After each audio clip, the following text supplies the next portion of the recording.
Welcome to Films and Stuff with your hosts, Pete Mitchell and Ethan Hunt.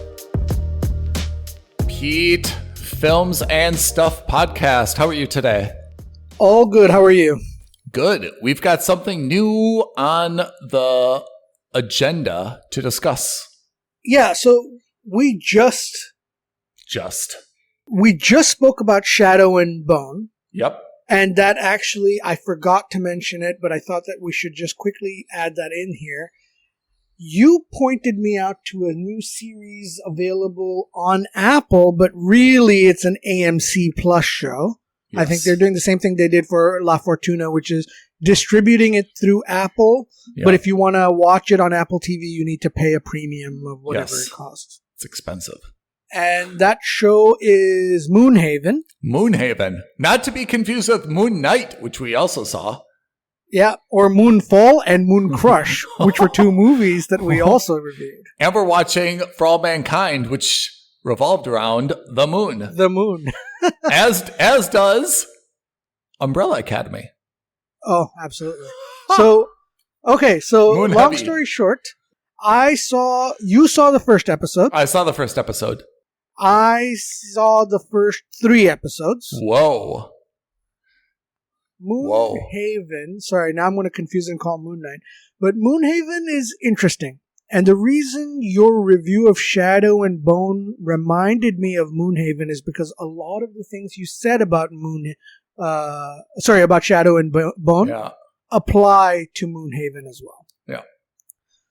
So most famously, Moonhaven's, by the way, it's the new show. It stars Dominic Monaghan, who you'll know Charlie Pace from Lost. Yeah, Charlie Pace from Lost, and perhaps more famously, one of the hobbits from Lord of the Rings. Oh yeah! Wow, so, what a career for him! Yeah, so it's a new sci-fi show. Super simple premise. It's 100 years in our future. The Earth is on the verge of collapsing because of, environmental reasons, etc. And so Earth sent out a small colony onto the moon with a new artificial intelligence and created a new breathable atmosphere and life. And the idea was that these colonists were there to basically create a technology that would solve all the problems on Earth. And we are now ending that 100-year phase. And the point was that at the end of this 100 years, the technology was supposed to be sent back to the Earth to repair the planet. And that's where this movie this TV show kicks off. It's now the beginning of that process, and what happens, the show continues. So let's start slowly here. Just as based on that summary, right, which is what this show is about. Is that compelling to you, or that's not compelling to you? Again, on paper, quite compelling. Huh. I thought that was interesting that they create a colony on the moon, and that sole purpose of that colony is to create technologies that will help Earth get back to what it once was. I would say I am neutral on that being compelling, only because I feel like, although I haven't heard of anything exactly with that storyline, it's not so different from some other sci-fi shows out there where basically Earth had to kind of be abandoned and then they're ready to rehabitat it. Mm-hmm. That's right. Yeah. So repopulate it. Whatever. Yeah, repopulate. So I would say it's neutral. Like I'm definitely open to it. I wouldn't turn it off, but it's not like something like, whoa, that is blowing my mind. I never thought of that idea before. Yeah. So I'm probably to be fair though. Yeah. I think there are very few shows that would do that for us nowadays. Yeah, that's probably true. I think we also have a high bar. You're right. Yeah, I think you and I especially, we've seen so many shows, we've, ideated so many shows that I think for us, it would be incredibly difficult to have a premise on its own that's like mind-blowing. Fair to say. So for me, when you're watching a show or a movie, the opening to me is so important. The most crucial. Right? And there's a lot of shows that I've grown to love that have had pretty either neutral openings or openings that I didn't really love. You know, like, for example, Top Gun, the original Top Gun, I think is a movie that just kind of hits you right away. It's a great opening. You know, a lot of the I'm making this up. I'm not sure if this is true or not, but my recollection is that a lot of the Fast and Furious movies kind of do that together. Whereas something like Umbrella Academy, I thought started kind of slow and weird. So just because it's not a great opening doesn't really preclude me from loving it, but it is important. And I have to say, I thought the beginning of this show was not really great. How did you feel kind of after the first 5-10 minutes? Absolutely not. But like in our homework segments, I kind of said, look, I'm going to give it at least 2 episodes. And I remember messaging you after watching the second episode and saying, you know what? I think I'm in. Yeah. And I think that's the problem, is that Apple and AMC have kind of shot themselves in the foot, because watching just that first episode, I think most people are going to say, I'm out.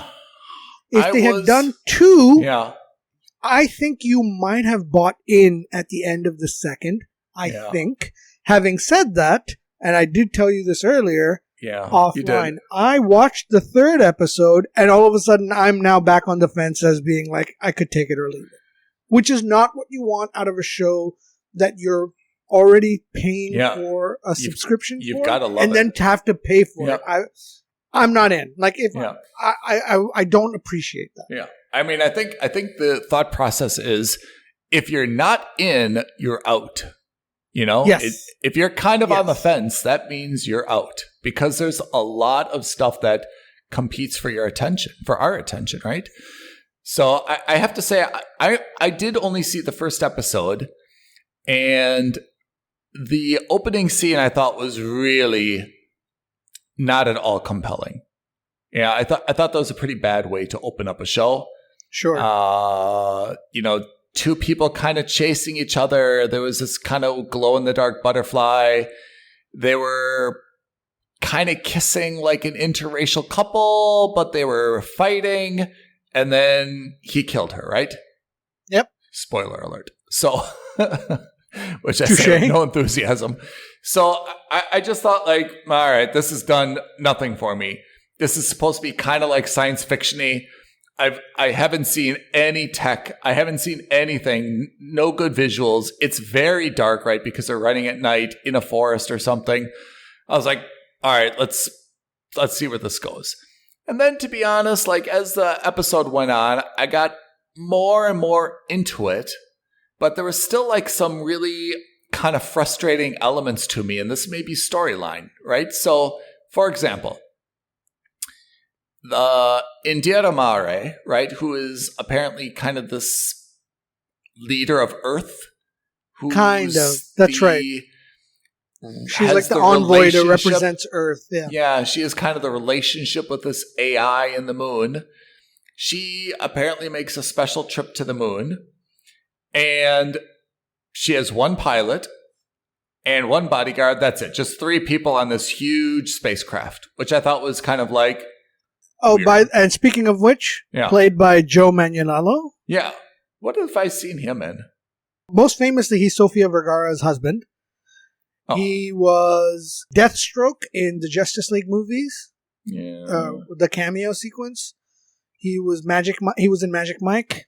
He was one of the male strippers. That's probably where he's most famous for. He had a cameo series in How I Met Your Mother. Yeah, I know the name, but I don't really know the guy. But I thought he was pretty good as kind of a bodyguard. But I just thought right away, like, you know, you and I pick through movies and shows pretty well. And I was like, hold on. This very important ambassador of Earth is going to the moon, and it's just the 3 of them. No entourage, no executive assistant, no anything. Just 1 bodyguard, 1 pilot, right? And then she and the bodyguard basically do they're basically go to sleep, right? For the duration of the movie, right? Like an induced sleep, which seems like the bodyguard at least should be awake and dude, if your bodyguard is going into an induced coma during the trip, what's the point of having a bodyguard if something goes badly, right?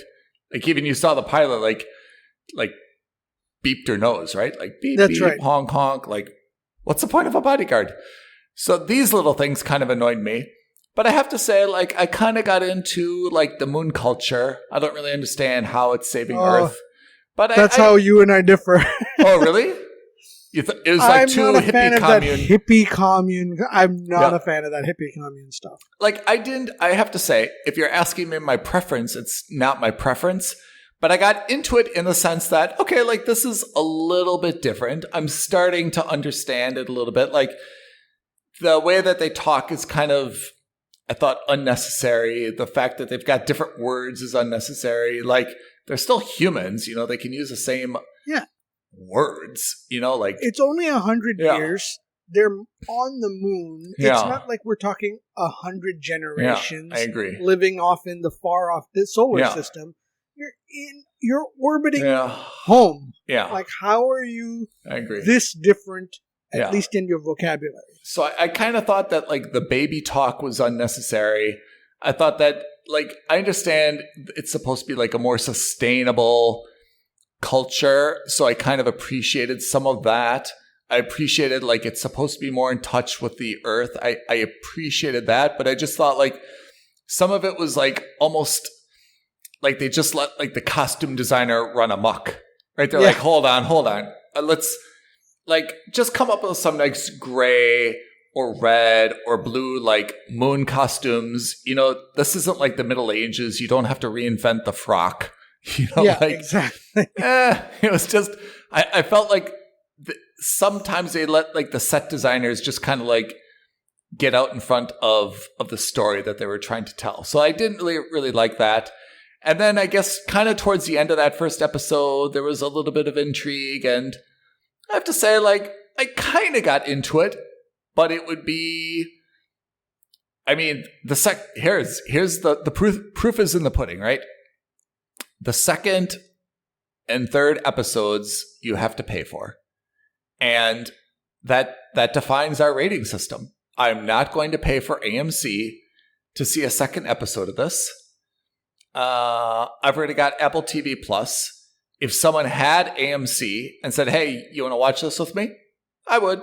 I'd mooch it probably if I didn't have anything else to do. But I wouldn't call. Pete, if you had it, I wouldn't call you and be like, hey, what are you doing tonight? How about if I come over, I'll bring a pizza and we'll watch Moonhaven. I wouldn't. If I came over just by, hey, I was in the neighborhood popping over and you're like, hey, I was just going to watch Moonhaven. Have you seen it? I'd be like, yeah, I'll watch that. That's kind of where I fall on it, Yeah, I'm with you. I think that's, you raise a point that I didn't even really think of, and I think it's an absolute valid point. The subscription to a platform is the first paywall, and that is the purpose of our rating system. But if you are now going to have a second paywall, on principle, I'm out. Actually, thank you for agreeing to me, but putting a new point, which is you don't even get to see the show if you don't already pay for Apple TV Plus, right? That's right.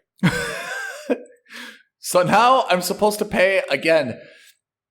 I love the guys at AMC or gals, whoever, right? AMC has done some great stuff. But no, I'm already paying for everything. Why am I paying for AMC as well? Yeah. There has to be a limit, On that principle alone, I'm with you.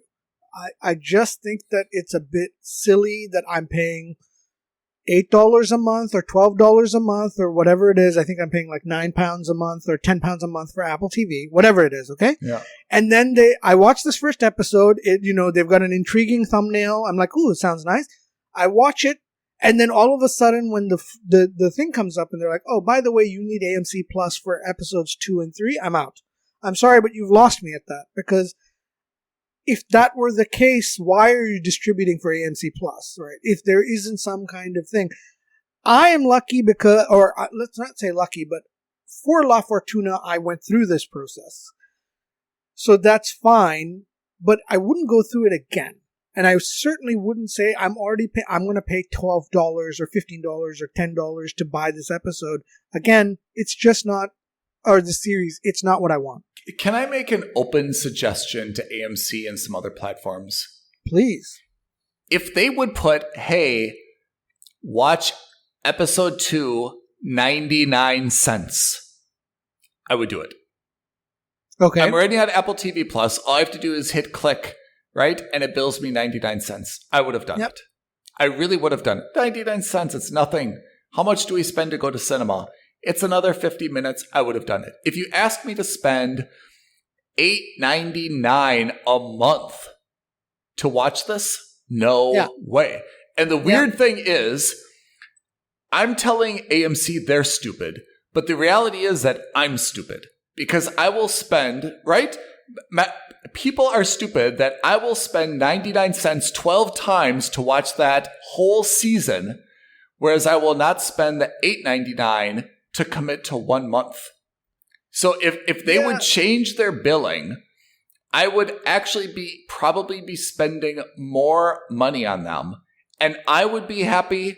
They would be happy. But instead, it's like they're being like, hey, you want to get married? Whoa, slow down. Yeah, like let's go on a date. You've only showed me one so-so episode. Yeah, we've only had one so-so date. Now you're asking me to like marry you? Yeah, and pay a dowry? Like, hold on. They should say like, hey, why don't we just do this again? 99 cents. It's nothing to you. I would do it. I'm with you. Actually, and it's a really, really valid point that I didn't even think of because I was more thinking about the show and less about the economics or about the access to the show. But on principle, and this is inherently a problem with Apple TV, right? And that's also because Apple, God bless them, they're trying their best, but they're only in operation for a year. They don't have all the content in the world. So the easiest way to get that content is either to acquire it from somebody else, or to act as a distribution platform, as a broker, which is fine. But then, then why am I paying you already on top of that? Yeah, I have to say, we watch a lot of stuff. I mean, and we need a separate episode, I think, on which platforms we think are the best value. I think that's a really important thing. But I have to say, Apple, I mean, I watch something and I really like it, but then I scroll through the rest of their stuff and I'm out. I'm not interested. I'm just not bothered. Yeah.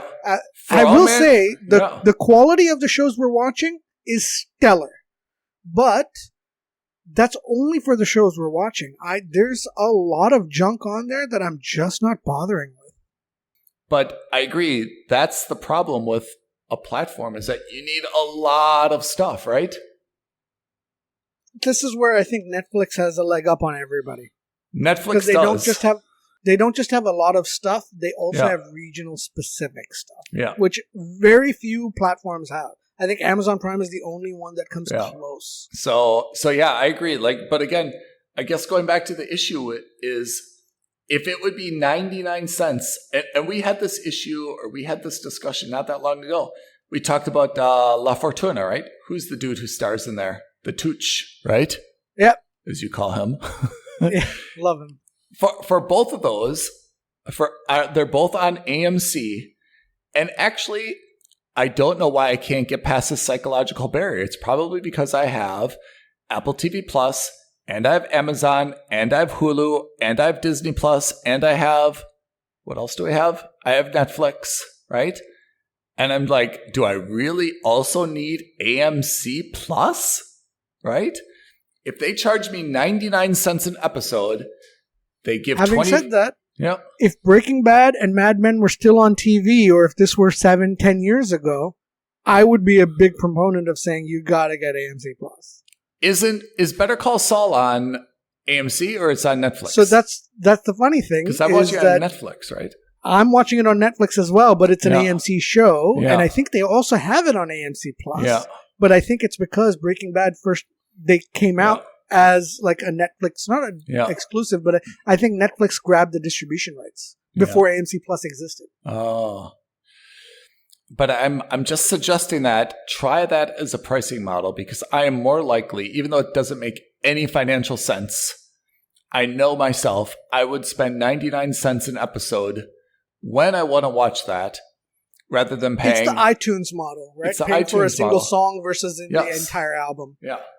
Anyway, so let's go back to Moonhaven quickly. It was so tell me about episodes 2 and 3. Tell me what. Try to convince, or you tell me where you fall. No, I'm not going to try to convince you, only because at the moment, the way it stands, it's a mooch. But I think that's very quickly potentially going to be a skip. It backtracked a lot. All the goodwill it gained in episode 2, it kind of lost in episode 3. Forget about the hippie commune thing. You get over that. Or I get over that. What's the tone of this? So the tone is like, it looks like they're setting up for a mystery, a big mystery, right? Which is, it first was a murder mystery, and then it becomes a conspiracy. Oh. And that's exactly right. But the conspiracy so far is just, it took such a step at the end of episode 2, if you don't mind me spoiling it, everything that they've been working towards is a lie. No. And then you're just like, oh, okay, that's cool. And you're just like, oh, so they're not working towards saving Earth at all. But then you back to episode 3, you're like, no, they are. Or are they? No, they are. Or are they? And I'm just like, okay, if you can't even fix that, I'm out. Like, what is going on here? They intersperse the episode with flashbacks to characters like childhoods. And you're just like, that's fine. But A, you have to do it well. And B, you have to have the flashback of a child that you actually care about.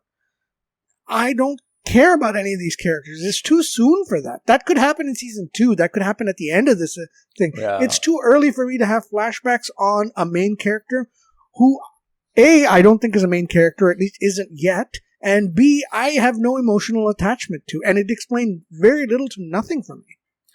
Do you think that conspiracies, like, we all love a good conspiracy, but do you think it's more powerful when you see the conspiracy from the eyes of the entity that's perpetrating the conspiracy? Or do you want to be witnessing it? You're like, I don't think this is real. I think this is too good to be true. And then it's like, aha, the big reveal. I knew it was a conspiracy. Or, I'm so shocked. It's a conspiracy. The reveal is better. The reveal is definitely better if you're witnessing the conspiracy happen to you. Mm-hmm. But what's different is that we very rarely, if ever, get to see see it from the conspirator's side. Yeah. So I think as a show trope, that would have been better. So in any case, Moonhaven. Look, I'm gonna go so far as to say, Ethan, hang on, let me watch it. I will continue watching it. Stand back. And I've got this under control. Stand back. And if it's something that I think is worth you watching, I'll let you know. I think I have a reasonably good handle on what I think you're going to like and not like. At this moment, gun to my head, I don't think you and I are going to walk out of this happy. I mean, the key to a good show is that there needs to be a lot of different pathways that the show could take and a lot of multiple storylines, right? And I think we always go back to For All Mankind, right? For All Mankind is so good because there's multiple different storylines and we can talk about each of those and how they could each play out or how they could come back and intertwine, right? Mm-hmm. And that's, I think, the problem with a show that has kind of a single arc and you're only following one theme, right? The theme for All Mankind is broad. What is it called? Like not a dystopian future, but an alternative history, right? Yep. Whereas something like this Moonhaven, it's kind of like, okay, there's a colony now on the moon. And we're not going to tell you if they're really trying to save the Earth or if they're just being manipulated. There needs to be more kind of like storylines involved, right? The Expanse is a good example of that as well, right? The Expanse has, again, there were 3 different parties, right? There were, well, maybe there are 2, Earth and Mars, right? And then there's kind of like the whole, right? So there are kind of 3 at the beginning, and then there are also the Belters, right? So they're kind of 4, right? So you can kind of see how they were all like playing against each other. Whereas, again, if you've only got 2, it's pretty boring. You need to kind of introduce an interesting element into it to keep it fresh. All right. Well, let us know how Moonhaven plays out. I kind of like the cast. I didn't really have anything. I mean, I do like Dominic. You know, I thought Bella was okay. I liked Indira Mare, who's Amara Khan. I liked all the cast, to be honest. I didn't really have any casting problems. I just thought it was a little bit strange the way it was set up with the set designers and the costume designers having a little bit too much power. And there was nothing else that I found like terribly compelling about it. Yeah. I think also, at least so far in the first 3 episodes, we haven't seen anything on Earth.